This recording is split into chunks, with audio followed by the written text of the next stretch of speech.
How's it going, everybody? Today's video is going to be about ME, CFS, news, updates, research. I only have two studies or two articles this time. There's not as much info out there as prior months, but positive news nonetheless, in my opinion, that should be shared with the ME, CFS community. I know viewers have liked these updates. So even though it's just a couple items, I'm going to talk about them a little bit here, but this video will be a little shorter than normal. I'll link everything in the description and, follow up and detail if you'd like. I'm just going to go over, small details here and kind of skim through it. So I'm going to jump right in. The first one is from nih.gov, and the headline reads, "Studies find that microbiome changes may be a signature for ME CFS. Researchers have found differences in the gut microbiomes of people with ME and CFS compared to healthy controls."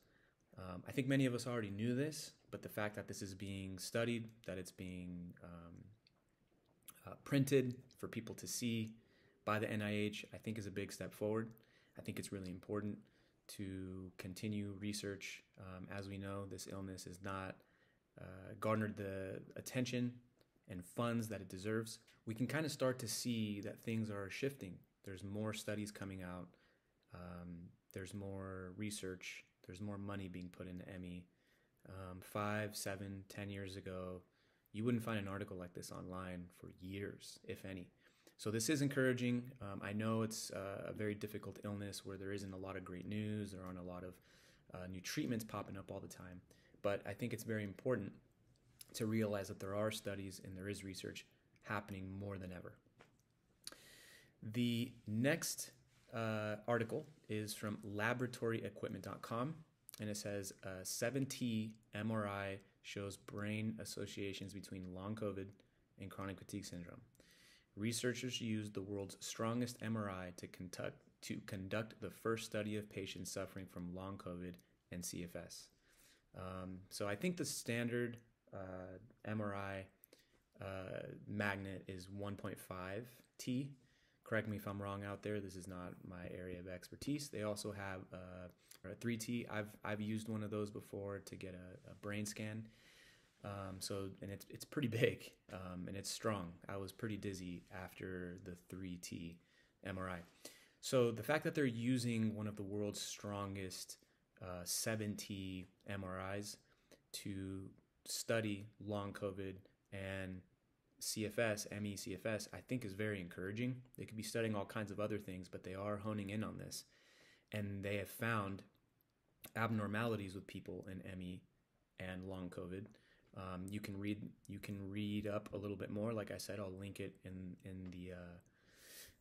the description. But if you read through it, it essentially says they found certain areas of the brain to be inflamed, certain areas to be a little smaller. So there are abnormalities that they found. And as technology grows, it's just very encouraging to see that they're using some of the best technology out there to conduct studies of ME/CFS. Could this have been a much larger study? Sure, but I think we should kind of see the glass half full here. They're using these tools and the cutting edge of technology to test people with ME and long COVID. And as many know, long COVID has a lot of symptoms similar to ME. It seems as though, at least based on a lot of people in the comments and a lot of evidence suggests that many people that had COVID are developing ME. That correlation and that link seems to be getting more and more attention. And it seems as though studies and funding going into long COVID is also going into ME. I guess that's a silver lining after years of a pandemic and many people that have been sick, many passed away, horrendous, several years there, a few years there. But hopefully that suffering wasn't for nothing, and I hope that money floods into long COVID studies and also into ME studies. So it's something to be optimistic about, something to be hopeful about. If you have the energy and the time, follow up, read these articles. I think you'll be pleased to see that we're moving in the right direction. So I wanted to keep this video under 5 minutes and make it quick. So I'm going to wrap up, and I hope everyone's feeling all right, staying warm. There's been a lot of storms here in California. I'm sure in other places it's been pretty cold. Until next time, Take care.